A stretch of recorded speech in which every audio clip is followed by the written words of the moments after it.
my channel, or if you are returning to my channel, welcome back to my channel, More Than Borderline with B. I'm Becky. This is my husband, AJ. I decided to interview him for this episode because we've actually been interviewed before about not only me living with borderline personality disorder, but you being married to somebody with borderline personality disorder.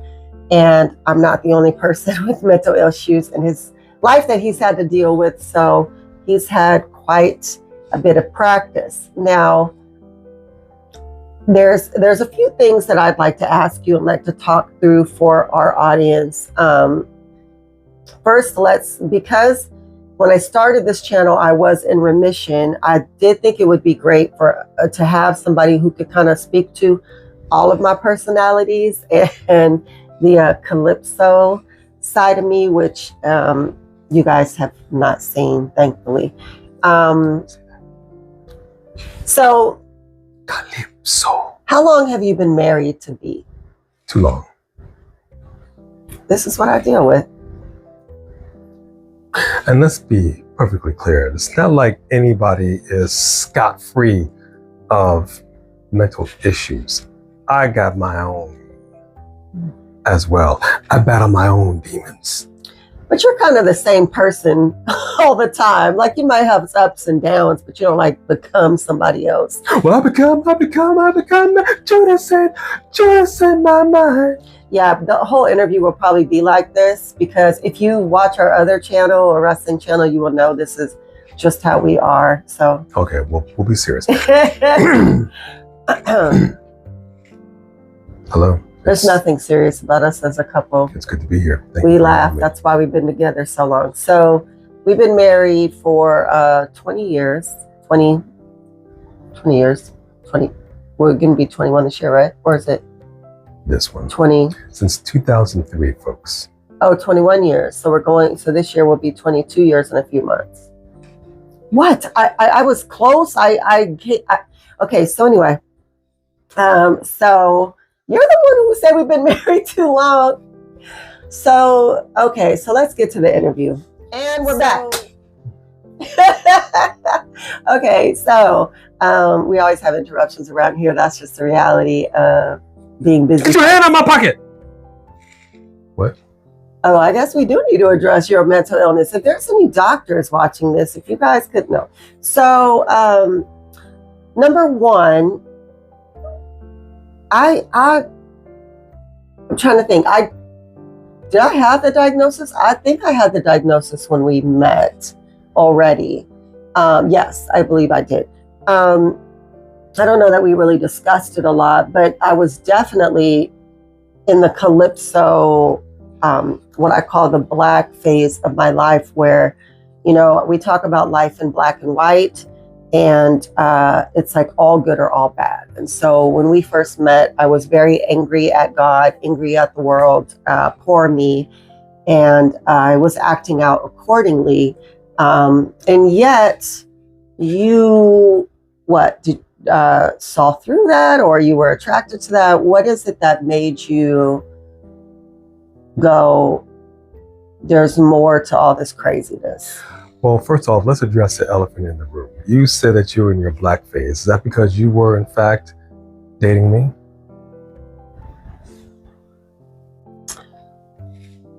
Let's turn this around and interview you. Let's ask you the hard-hitting questions.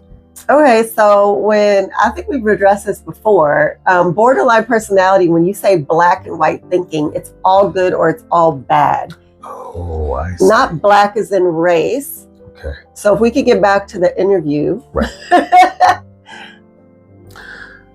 The reality is you were an interesting person. Far more interesting than I had known up until that point. And that's all I got. Right, but interesting. I mean, you definitely saw me acting out. I had a really bad attitude. What do you like? because ultimately I know that that attitude, when I first met him, he did not really get mad. Like I cussed him out, act any old way. He'd be like, I'll see you tomorrow. And it would just roll right off of him. After years of marriage, that did change. But what I guess, like, most people would be like, well, a lot of people are like, red flag, I need to, warning, don't go that way. What caused you to think, you know what, I could deal with this? Or did you think I could fix this? Or did you think maybe if she just had someone love her, maybe it would change? What was your thought process? I was not in the business, nor have I ever been in the business of trying to fix people. So my thought process at that time was not, oh, I can fix you or I can rescue you. That was not a consideration. And, you know, to be clear as well, my experience with, we'll call it mental issues of this degree, was extremely limited. So it's not like I said, okay, well, this is this kind of person and she's dealing with these mental issues and this is how I'm going to approach it. I had no experience with it whatsoever. So it was really more a question of, okay, she's just a little difficult. She's being a little combative. At that point, I'd never really got into it with any exes or anything like that. So it wasn't something that I thought I couldn't handle or get past. It didn't really seem like that big a deal. Okay. I mean, this is not to say that it wasn't annoying, but it didn't seem like it wasn't that big a deal. We actually got married quickly. So I guess your experience with me too was kind of limited. We were engaged after 6 months, and then 6 months later we were married a year to the day. Was it to the day we met? Give or take. So once we were married, and it became more evident just how stormy, I guess, maybe my moods and my ups and downs, and how mean I think that I could be, and disrespectful when I would get in those places. And coming into, you know, a home that, like you said before, you felt like was kind of already set up, like you're walking into something that was already, there. What did you, I know that ultimately it did end up changing you and affecting you. I mean, you can only be so nice to somebody for so long, and they're being mean to you, it's going to change you. Did you feel like, okay, I just didn't understand, I bit off more than I can chew? Did you feel like I'm trapped? Did you feel like at some point, did you just go, no, this is not fixable? I mean, are we talking after marriage? Yeah, after marriage. How did you, because obviously we're still together, but there's been times throughout the years where one of us or either of us have left or wanted to leave for a while. What did you feel within the first few years of marriage, just realizing the gravity of it all? Did it change your view on mental illness or on taking on such a tremendous weight? Because I would say that was a weight that you were carrying. You were carrying my load now with me. Yeah, well, it wasn't, you have to keep in mind, try to frame it with the fact that it wasn't just dealing with you and your mental illness. There were 4 girls as well that dealt with a lot of past stuff, and they all had mental issues of their own. So it was a combination of a lot of different things coming at, since you're asking me the question, coming at me simultaneously. And also there were extraordinary circumstances that it's not like, okay, we are in a nice, paid for home, people have great jobs and 2 working cars and everything is good, except we are a little cray-cray. It was extraordinary circumstances. Money was tight, or no job here, or things of that nature, moving into an already made home. And, I don't know if I should say this or not, but there was one of the, well, not to get specific as to who, but one of the biological fathers was killed unexpectedly, and things like that. Like, we were put through, and the one thing that I've said over the years is that there's always something, and that has just been the theme of our marriage. If there's a phrase that could be used to categorize our time together, is that there's always something. And it never seems to not always be something. Even when we feel like there's a lull, and something else comes up of the most extraordinary circumstances. So it was just so much stuff that was coming up all the time. It became overwhelming. Yeah. It became overwhelming. And you've asked me before, is this something that you could you recommend somebody who's in a similar situation and going into a ready-made family? Moving into a ready-made family comes with its own challenges. It's not the Brady Bunch. Right. The Brady Bunch made it out to be like, hey, this is no big deal. And this is just a blending of the family, and now we're just one family, and there's no difference whatsoever. And nobody who watches the Brady Bunch now, who's not from our generation, looks at the Brady Bunch and thinks that this is a blended family. It's just the Brady Bunch. Right.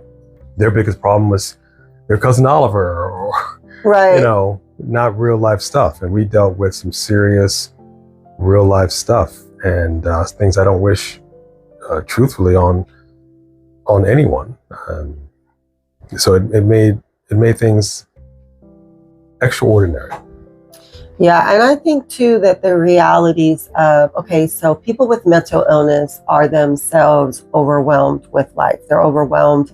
Usually, there are a lot of mental illness is hereditary, but then when you put the genes in with the extenuating circumstances, and the reality is that usually if you have mental illness and you came from mental illness, it's not going to be a very stable environment. And then within that, once you get the outside elements coming in, like you said, we dealt with quite a few deaths. There was a lot of grieving over the years. We also dealt with just different awful situations that really also contributed to the fact that I did start having kids as a teenager. And then you have all these decisions that follow you, because I'm a teenager with mental illness who's trying to guide herself through life. And now I'm bringing kids into it, and I'm trying to guide them. And,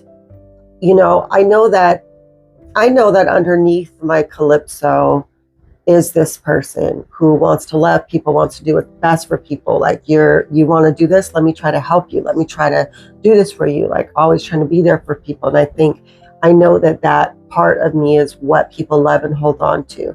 But I also know that when I go, F everybody, nobody cares about me, woe is me, nothing's ever going to be right. And I buy into those lies, that I become somebody that, honestly, I'm really surprised that you have been with all these years. And in the work that, you could attest to the reality of what I had to do to get here. He took me to get the shots in my neck. He took video of the shots in my neck, all the TMS treatments that I've done, everything, all the counseling, all the different things for the PTSD. And it's not that I don't still struggle, but I definitely have grown and tried to continue every single day to grow and to outgrow this disorder. But the reality is that it is still there. And just earlier, our daughter was talking about the person assaulting her, which I've talked about before on this channel. And I instantly was like, I'm going to go to jail when I see her. Like, I'm just going to be on. And I'm like, no, I'm not. No, I'm not. Like, I constantly have to fight it back, because in my nature and in my brain and the way that it's wired, my anxiety wants me to handle it one way. And like we talked about before, I don't want to let my feelings control me. I'd like to control my feelings. Doesn't mean that I don't have them. So back to that. So what do you think was the turning point for you, where you really thought, because divorce is legal in America, right? Like you could just go, this is too much. I'm done. I'm out. Like you said, things continue to happen. Things continue to spiral. And then we saw different children being affected by different things. And when they're affected, I'm affected. And when I'm affected, you're affected. It was just this big, what was it that guided you to make the decision to ultimately stay in such a difficult situation when you could have been free and clear and just said, you know what, I made a mistake. This is too much. I tried. Well, like you said, we at different points in our time together, we were up and down. We had separated for a while. There was a period where I was pretty much done, and I had decided I was going to leave, up to the point where I got another place, and that was it. I couldn't take it anymore. I had absolutely enough. And I remember going to get the deposit, and there was a voice that I heard as I was sitting in the parking lot. I hesitated to get out of the car, and I heard a voice essentially telling me, don't do it. And I attributed that to God, to saying, don't do it. I'm like, what do you mean, don't do it? Like, I am doing it. I already did it. I have an apartment. Yeah. It's a wrap. But I heard a voice say, don't do it. And then I came to you and talked to you about that, and kind of worked it out. So for anyone who has borderline, who's watching, who just feels like there's nothing you could do about it, it is who it is, your brain is what it is, can you attest to who I was when you married me? Who the different people you've seen me be and who I am now. Do you attribute those to God? Would you, if you had to attribute those things to all the different treatments I did, would you attribute those things to just maturity and growth? Or like, well, first let's compare the person I was when you married me to the person I am now. How would you compare those two Beckys? Well, like people like to say when they're accepting awards, first and foremost, I'd like to thank God. Without whom we wouldn't be here today. So that goes without saying. First and foremost, it's definitely going to be God. And for people that don't know, and people who are not Christian or have been touched by it, and I've seen TV shows where you will see somebody talk about how they saw a ghost, or there was a ghostly experience, or they had a near-death experience and things of that nature.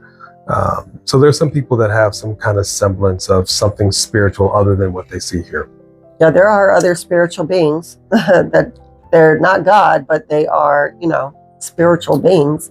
So I've seen in my own life God do the absolute impossible and make it possible. So the phrase, you can make a way out of no way, is possible. It cannot be done without God. So that's first and foremost. Secondly, everything you've been through in your life has been extraordinary. And it's a testimony that you are still here in and of itself. And that also has to be attributed to God, because unless a person wouldn't have done the work, they more than likely would have tried to check themselves out a long time ago. And this is not to say that you have not had that struggle in your past either. But there's a combination of that, of personal growth, just getting older and wiser and more mature. And there is something to be said for that. It's an old-fashioned phrase, but there is something to say about somebody that is growing older and growing more mature, and you're learning and you're encountering different people and different situations and different scenarios and just different aspects of life. I've said several times, life is not a chess game. life is not a checkers game, it's a chess game. And for anybody that's ever played chess, you know that it could take a really, really long time before you make a move. And that's how I look at it. And God is the player, and we're the pieces on this board of life. And he moves the pieces when the piece needs to be moved. And we just don't know when that's going to be. And we have to accept that once that piece is moved, there's a reason for it, although we may not be able to see it in the moment. You're staring down at this chessboard and you're just going, I don't know. I don't get it. I don't see it. I don't know what's happening. I don't know how we're going to, I don't know. There's a lot of, I don't know. And that's the thing I say with kids is we have a kid and the kid is just a blank slate as far as we're concerned, and we are going to try to raise them to the best of our ability and teach them, and hopefully they will be able to do the same for their kids. And I've always said that you're not raising kids, you're trying to raise functioning members of society. Right. And that's not easy. And sometimes your lessons don't always stick, and kids will end up doing whatever they do. There's a Seinfeld episode that I always go back to as a good example where Elaine is in the diner and a waiter comes and brings a plate in front of her, and the waitress says, don't touch it, it's hot. And she touches it anyway. And the waitress looks at her and goes, I told you it was hot. Why did you do that? And she said, I wanted to see what your definition of hot was. That is kids. And then her boyfriend comes in and sits down and he's about to reach for it. And she says, don't touch it, it's hot. And he goes, ah. And then she looks at him like he's crazy. Well, she did the same thing. Exactly. Yeah, that's the reality of parenting. So that's the reality of parenting. And I have my own thoughts on parenting. I don't know if that's going to be brought up now or not. But I will simply... That could be another interview. I will simply say that it's a combination of different things with this chess game called life, where you just move around and you encounter people. And sometimes these encounterings everything's a season. Some seasons last longer than others. And we don't always know the lessons that we're supposed to learn while we're in the season. Hindsight, as they say, is 20/20. So you can look back on it, you can take some of these lessons and hopefully, like you say in your channel, be a better person today than you were the day before. And that's sort of the goal, is to take from these lessons for better or for worse, for good or bad, and be a better person. And that's what marriage is. My mother told me that she's a very big believer in for better or for worse. Like, you made the commitment, and that's the thing a lot of people don't really, and I didn't really understand it either. You say the words and you think you know what it means. Right. Until you go through some stuff. It's like a song that plays that you've heard 1,000,001 times, that you've sung. Yeah. And until you've gone through some things, you don't know really the depth and meaning of what's being said until you've gone through it and it hits in a different way. Right. You know what I mean? So that is what I will say, and I can attribute to you and your growth is in your willingness and ability to learn about your mental illness, to do what you can to research and try to find some possible therapies and treatments that can help you be a better you and navigate this. Because it's not easy being mentally ill to such a degree that you can't really control it, where it just controls you. And trying to walk through life like that, I said this before, it's like being in the middle of a crowded street in downtown and somebody is trying to talk to you from way across the street, and there's so much going on and you can't really, the person across the street doesn't see any of this. It's complete silence. And as far as they're concerned, hey, I'm talking to you loud and clear. Why can't you hear me? And I'm across from you as close as we are right now. But to you, you're a mile away with 1,000,001 things going on. And until somebody slams a book on the table to get your attention and quiet all that noise, it's impossible to get through it and navigate all this and focus. And that's something that is not in any book. When they say, do you take this man, do you take this woman, you just write some vows and it sounds nice and let's try to go on with life. just like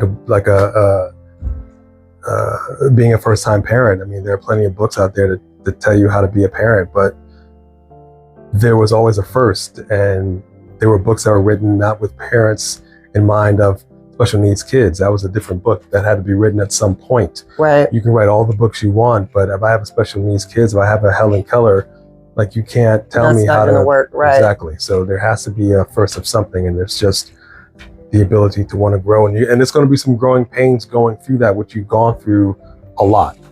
Yeah. So that would be the long answer of that.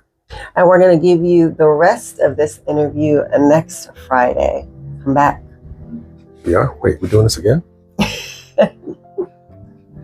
No, it's just the second part. I'm just giving them the second part. Are you getting paid? I didn't think I... Remember, try and be a better person today than you were yesterday, and a better person tomorrow than you were today. God bless.